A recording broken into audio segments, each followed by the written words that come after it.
Welcome to Spotify's 2019 second quarter financial results question and answer session. A copy of the company's shareholder letter issued pre-market open today is available on the investor relations website, investors.spotify.com. This call is being recorded. An archive replay will be available on the IR site after the event concludes. I'll now turn the call over to Paul Vogel, Head of Investor Relations and FP&A. You may now begin your conference. Great. Thank you, Janice, and welcome to Spotify's second quarter 2019 earnings conference call. With us today are Daniel Ek, Spotify's CEO, and Barry McCarthy, Spotify's CFO. The format of today's call will be similar to prior quarters. Daniel will give brief opening remarks, followed by an online question and answer session. Questions can be submitted either through the widget alongside the webcast or by emailing directly to ir@spotify.com. We'll get to as many questions as we can. The call will last approximately 30 minutes. Before we begin, let me quickly cover the safe harbor. During this call, we will make forward-looking statements, including projections or estimates about the future performance of the company. These statements are based on current expectations and assumptions that are subject to risks and uncertainties. Actual results could materially differ because of factors discussed on today's call and in our letter to shareholders and filings with the Securities and Exchange Commission. During this call, we will refer to certain non-IFRS financial measures. Reconciliations between our IFRS and non-IFRS financial measures can be found in our letter to shareholders on the financial section of the investor relations page of our website, and also furnished today on Form 6-K. And with that, I will turn it over to Daniel. All right. Thanks, Paul, and thanks everyone for joining today's call. Overall, the business performed well in the second quarter. A key metric that illustrates the health of our business is user engagement. And this quarter, our users listened to more than 17 billion hours of content on the platform, up 35% year over year. And as you saw in our shareholder letter, all of our key metrics finished within or at the high end of our forecast, except for quarter-ending subs. Our goal is to land at roughly the 70th percentile of our guidance, and we missed on subs. That's on us.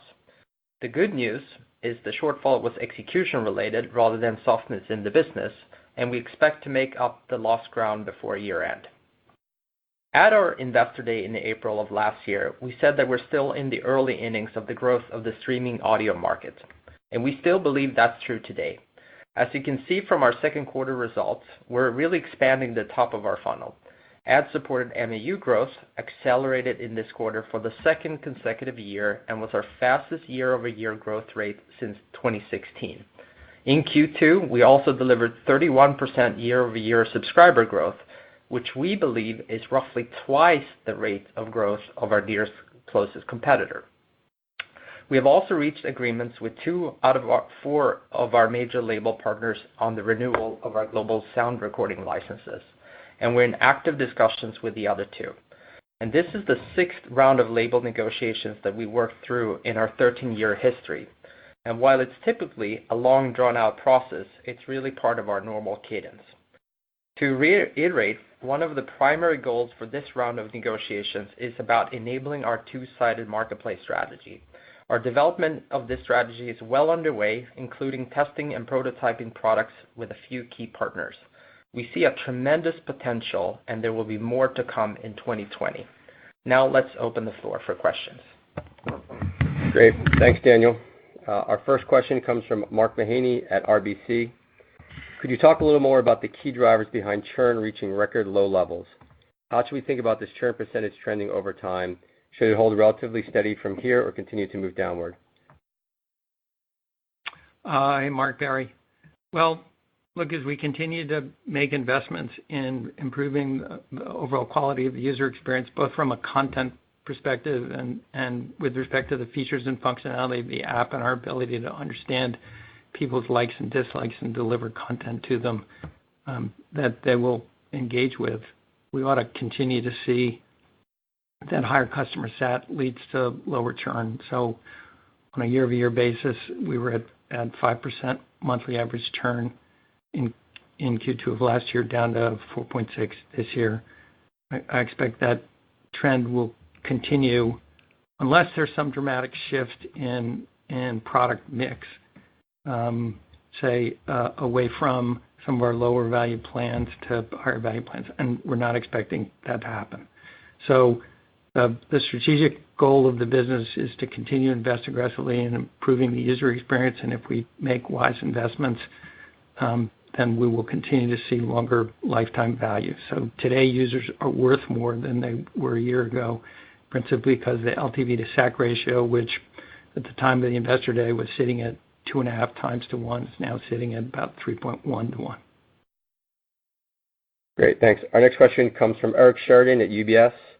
How should investors think about the framework of investments, content, M&A, gross and operating margin impact, the long-term opportunity in podcasts, and how are you thinking about the long-term return in terms of driver of subs, engagement, and monetization? Well, I can answer that. I think overall, we're still to level set in the growth phase of the business and very early on, as I mentioned in my opening remarks, of the streaming audio market. And there are a number of levers we can pull when it comes to growth. One is, of course, investment in product capabilities, and you saw a number of those over the course of this quarter. The second one of those is, of course, improving our content portfolio and just the range of content that we have on the service, and you saw a bunch of that happening over the course of quarter two. And the third is pricing. And pricing obviously ends up being a function where we've said for a long time that we believe in the current pricing strategy that we have in order to drive future growth. But we're actively investing a lot in both improving our product capabilities and the content mix on the service. Great. Our next question comes from John Egbert at Stifel. Great news on reaching an agreement with 2 of your major label partners. Are you able to discuss whether your new deals offer more flexibility for bundling services with partners and or carving out revenue attributable to podcasting? In general, how do your label partners feel about podcasting becoming a bigger part of consumption on the platform? I can't disclose specifics about the deal terms that we have with any single partners. What I can say is that the primary focus for these round of negotiations has really been about enabling the marketplace strategy. And the marketplace strategy enables more from each and every one of our content partners and creators to do on the platform. You can see already early evidence of that when we have vertical videos. We're creating the Spotify Singles is a great example where it's a format where artists are covering songs of other artists, including some of their own in acoustic settings. So the whole purpose of that is just enabling artists to directly connect with fans in much bigger ways than what they're doing today. So that's definitely part of that mix. And then as it relates to podcasting and the impact it's having on the overall platform, we've said it before, but I'll say it again. What we're seeing right now in terms of podcasting is it's really accretive, both in terms of the overall user experience, and we find that the people who are listening to podcasts are also listening to more music, i.e. really good news for the whole industry. Our next question comes from Doug Anmuth at JP Morgan. With marketplace services set to launch in early 2020, do you expect these products to be revenue generating or cost reducing? Meaning, are they incremental revenue or more closely tied into label deals and a way to improve label economics? This is Barry. For the most part, Doug, we expect them to be margin enhancing. Next question comes from Nick Delfas at Redburn. You record 30% of revenue growth and no label records that high in streaming revenue. UMG was 23, Sony 27.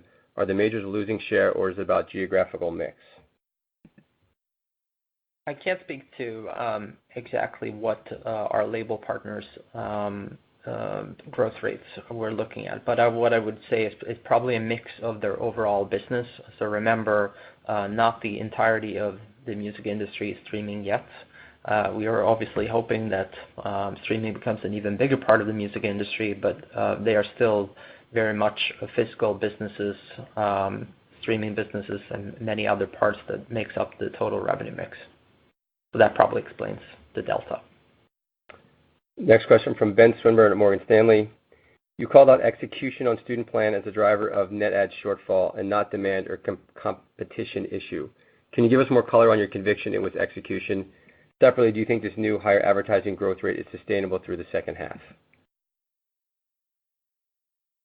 Let me take them in reverse order. Our guidance reflects our expectations about the ad business. I think the year-over-year growth rate will come down slightly. I don't think we'll sustain 34% year-over-year on the ad business, particularly if you recall that we had exceptionally strong Q3s and Q4s a year ago, and from a year-over-year growth perspective. I'm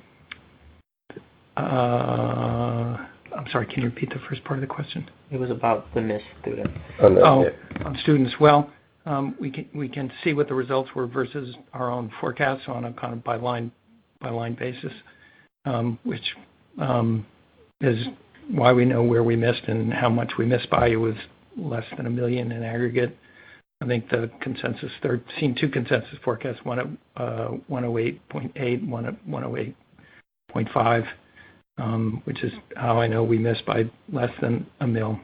The problem with the execution was we didn't tell anybody about it, so it was only if you stumbled across it randomly by chance. If you were a user that you had known it was in the marketplace.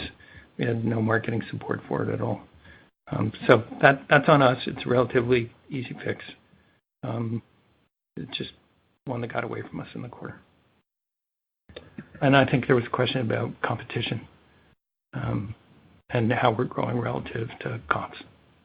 We said we think we're growing at roughly twice the rate on a monthly basis. That's based on the last public disclosure from our next largest competitor about how they're tracking as compared with their previous public statements as compared with our own. So I know relative market growth was a concern for investors a couple of quarters ago. I think at least the most recent comparison shows that we've got very strong traction in the business. Our next question comes from Brian Russo at Credit Suisse. Regarding the direct upload and artist distribution offering you recently shut down, can you discuss the motivation to exit this business, if you have not already, and could you also give us some perspective on how material the investment in this area has been? Well, the first thing, just to as a bit of an education, we do a lot of experiments at Spotify when it comes to our product capabilities. So as you saw in the general consumer sense, you've seen us now expand on Spotify Lite, going from beta into a full formal one, and now Spotify Stations being in beta, rolling out to more markets. So the direct upload capability was one of those beta programs, and as it happens with some of those experiments, they just don't pan out to the same extent that we originally believed, and therefore we made the call to refocus our efforts elsewhere. Now, as it relates to what we're focusing on, we're very much focusing on the marketplace side of the business. And in there, we're actively prototyping away new products together with our partners. And we're really excited about that, and we hope to come back in early 2020 with more data on that. Our next question comes from Matt Thornton at SunTrust. You guys have mentioned that one of the things you want to get out of the label renegotiations is the ability to optimize ad load by user. How impactful would this be to engagement, retention, and monetization? I.e., would this be a needle mover? Barry, not clear yet, based on our experience in the marketplace. So it's still a hypothesis that we embrace, but we don't have data to prove or disprove it yet. Justin Patterson at Raymond James. You mentioned reinvesting in the podcasting ad experience by building out a new tech stack. Could you talk a little bit more about the challenges you need to overcome and what extent you can leverage your existing tech stack from music? Well, the tech stack in podcasting today is ads embedded in RSS feeds. I don't know anything about your likes or dislikes. It's like an FM radio ad. Maybe at best you know something about the demo of the audience you're delivering against. And we think we can do considerably better with digital ad insertion technology that enables us to have a much more targeted user experience. So that's what we strive for. Next question comes from Ross Sandler at Barclays. What new geographies could you move into over the next few years that you aren't in today? Secondly, how has the India launch gone compared to your expectations? Well, in terms of markets, obviously our ambition is to be in every market in the world, and we're currently in 79. So there's still some room left to grow. Primarily, that relates to Africa, Russia, South Korea, among a few. And we did mention India specifically in the shareholder letter. It's growing in line with expectations, and just to level set, the outperformance on MEU is not related to India. We're pleased with the progress of India, but that's not the explanation to the outperformance. While we're at, would you want to give a little more explanation on why the upside in MAU for the quarter?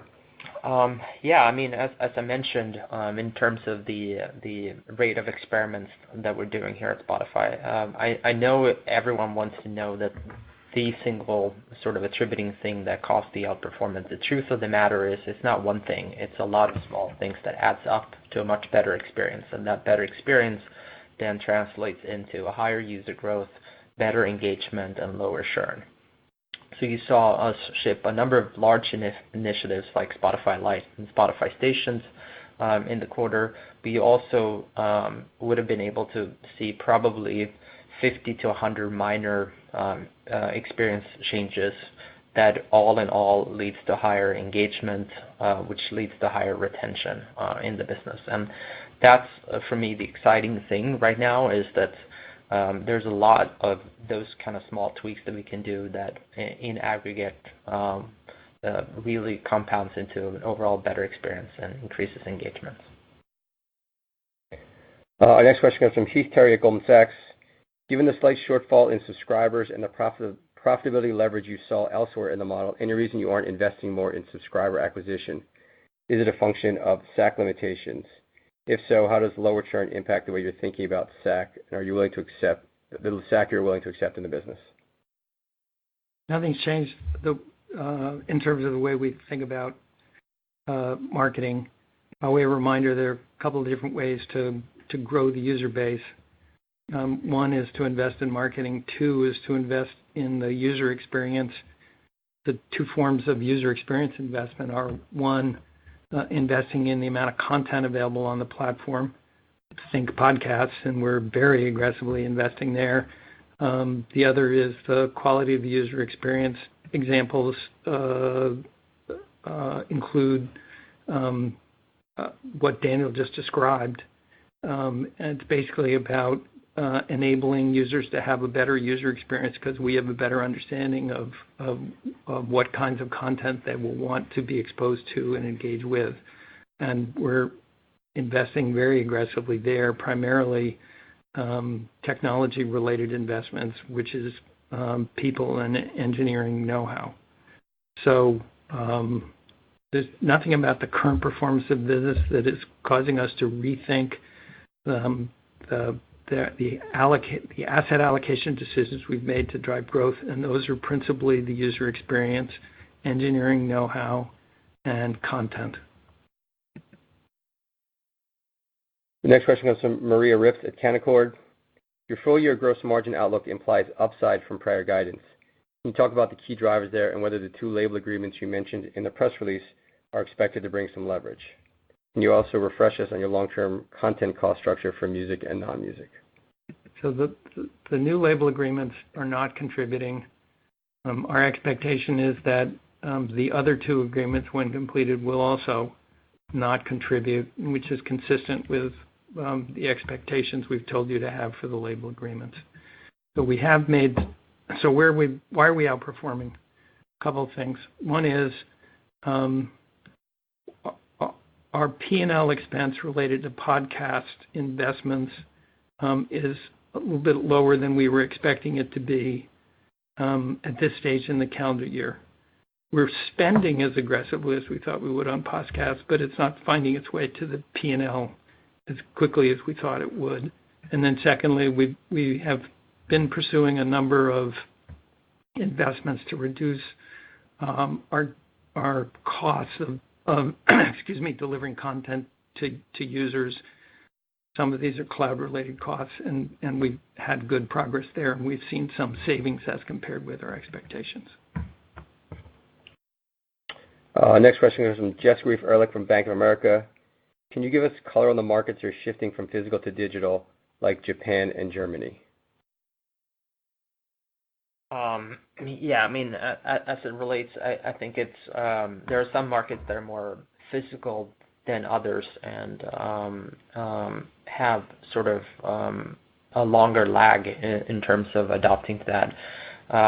And there are some that are much quicker. I honestly wouldn't be able to say what's the contributing factors to that, other than to say that typically what we've found is that broadband matters tremendously. Smartphone penetration matters tremendously. And so to the effect that there are new developments like 5G and so on, we expect all of those catalysts, including other services progress like video subscription services, et cetera, to educate people that paying for content online is a much better value proposition. And I think that's what we're seeing in some of those markets now. It's just a general acceptance that ownership is not the prevalent form, and that shifts the industry and the norm. And then eventually what happens is that the artists and creators start embracing that and start marketing that as the primary way for people to enjoy their content as well. And I think we're starting to see that happen in a big way in Germany and much earlier so in Japan, but I expect that trend to continue. Our next question comes from Mark Kelly at Instinet. Can you discuss the long-term view on what form podcast content might take? What's the right way for us to think about the mix of longer shelf life content versus more news-oriented content that will have to be refreshed consistently? Well, overall, I would just say this is an entirely new medium, not unlike maybe in the past radio and just general audio services. So the number of verticals, while the general perception today is that it's typically pretty male-dominated, very techy talk shows, the engagement that we're seeing in terms of our content is we're seeing a good progress across scripted content, so true crime being a massive category for us and growing very, very fast. But we're also seeing, of course, music podcasts growing very fast, which if you look historically in podcasting, that's not been a big category, but that's becoming a much bigger one. So news actually ends up being, with short shelf life, ends up being a smaller part of the overall mix. But we expect the ranges of categories of content to be broadened as new creators find its way to the medium. Next question comes from Lloyd Walmsley at Deutsche Bank. As you think about integrating better ability for music labels and musicians to promote their music within playlists or otherwise as part of the two-sided marketplace strategy, how does your focus on user experience constrain what you're willing to do here over the near and longer term? How do consumers feel about this in your survey work? Yeah, overall, I would just say that there's typically when we look at these type of developments, when products, we look at things as in polar oppositions. So if it's good for one side, it has to naturally be bad for the other side. That's not at all what we're finding. Instead, what we're finding is it's actually enhancing. So if you look at the number one thing our customers are saying is, help me find more great music. And the number one thing our artists are telling us is, help me connect with my fans.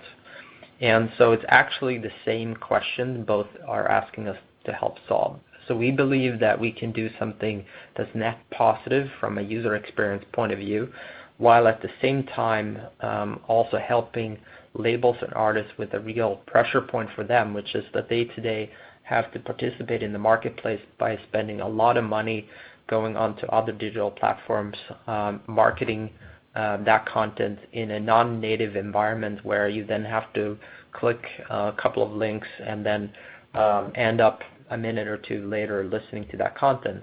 So if you really think about it from a user point of view, it's a much better experience to have content being promoted to you next to where you're actually listening to that content. So we think it's a net positive for the user experience and a net positive for the music industry. I think Lloyd wants to know if you're going to promote content that, say, Paul doesn't care about in order to drive revenue? The answer to that is no. Yes. Next question comes from Kevin Rippey at Evercore. In the release, you note if and when you commercially launch the two-sided marketplace products. Specifically on the if part of that phrase, what would be the factors that would prevent a commercial launch? We don't see anything at this point that would prevent us from launching products. We may tweak what those products are. We may evolve them, and you should probably expect that. This is really just generally as we look at product and tech development, it's an iterative approach that we learn based on the feedback we get from customers and partners alike. So you're going to find that whatever we're launching with, it's going to evolve over time. But it's more around a when rather than an if. Next question from Giasone Salati from Macquarie. What is Spot's view on audiobooks? Overall, interesting segment. Again, my view is it's obviously massively growing. I would say though that when you look at the podcasts that we have, say in true crime, there really isn't that much of a difference between those and some of the audiobooks that are available. So I think in the future of audio, we're going to have an interesting development where we need to think long and hard about what are the optimal formats for consumers. Are we talking about an 8-hour type of programming or 2-hour programming? And there's going to be a ton more experimentation, I think, across the board. Can you update us on the Samsung partnership? When did it launch? Did it have an impact on 2Q? Thoughts on the second half impact, and how is SAC accounting for? I'm sorry, that's from Jason Helfstein at Oppenheimer. I can start with the first part of it. So the partnership's going well. We are actively rolling out more and more, obviously being on more and more Samsung devices being the sort of key partnership. It is contributing to our growth. I wouldn't say it's a super material part of the overall growth numbers yet, but it's an important partnership for us. We're happy with it. We're happy with the future product roadmap that we have together with Samsung. Next question from Michael Morris at Guggenheim. Given that gross margin expansion in 2Q was driven by operating efficiencies, why does guidance not imply similar expansion in 3Q and 4Q? Well, it wasn't just driven by operating efficiencies, although that was a contributing factor to it. We also saw lower promotional related expense find its way into the P&L 1 month of promotion instead of 2, and we also had lower content costs related to regions and product growth. So all those 3 factors were drivers. Next question from Thomas Singlehurst at Citi. There have been reports that you overpaid royalties to songwriters and publishers. Have you quantified this, and will this one-off be resolved one way or another by the end of 2019? No, we haven't quantified it. Next question comes from Mark Gutowitz at Rosenblatt. Please discuss outbound marketing plans for podcasts, timing and relative spend, and rate your curation of podcast content and important correlation to rising podcast listenership. We don't actually talk about marketing spend related to individual types of content, so I don't have any comments there. In terms of curation, or I think I misunderstood the question, is how do we promote content to individual users based on our understanding of likes and dislikes? I believe so. It was about curation of podcasts. So. Yeah, I mean, overall, I would just say we're still in the early innings. We have some raw capabilities, but we are actively developing better and better machine learning models that help us specifically as it relates to podcasting. And we expect over time that it will contribute a lot more than what it currently does in terms of our ability to drive further engagement in podcasting. Next question. What is Spotify's view on other monetization methods such as micropayments and tipping by fans on the platform? It's something that we're overall interested in. We definitely look at it as part of the scope of the marketplace types of tools and services that you can expect.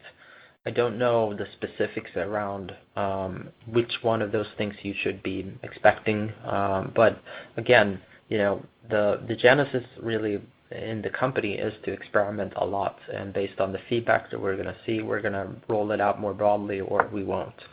And so you should expect us to try a lot of different things, among some of them the things that you're asking about. And it certainly could be very interesting specifically for a lot of artists. We'll take two more questions. This one from Richard Kramer at Arit. What do you think has allowed Apple's success and about them overtaking Spotify in the U.S.? Can you address this? Well, I don't know the specifics about what numbers they claim to have in the U.S. Relative to ours. The only thing we can say is really that we're focusing on our own growth, and we're still seeing great numbers in North America and across the board. As mentioned, we're seeing an increase in the top line growth of the funnel, which typically correlates to stronger engagement. The stronger engagement typically then correlates to stronger conversion to paid subscribers, and that in turn means also in this case that we have lower churn. So that's the predominant way of focus that we have. All of our competitors have their relative strengths. Ours is our investment in freemium, in personalization, and in ubiquity, which means we want to partner with all players out there in all of the different verticals, and some of those are Microsoft, Samsung, and others, and you should expect us to keep investing in all of those pillars. Thanks. And our last question, do you have any update on the status of your complaint against Apple at the European Commission? Really no update at this point. It's a process that takes quite a lot of time, so you shouldn't expect a speedy sort of response back on that. This is really kind of a multi-year effort. Great. We did a lot of questions this time. I think folks are starting to figure out our earnings call. So if we didn't get to your questions directly, we'll try and get to you individually, or you can always email the IR box, and we'll try and get back to you. And with that, I'll just turn it over to Daniel for a quick closing comment. Yeah, I just wanted to say again, I'm really excited about this quarter. Very pleased to see the engagement and increasing, and the top of the funnel increasing. And yeah, we look forward to coming back to you all for the third quarter. Thanks, everybody. This concludes today's conference call. You may now disconnect.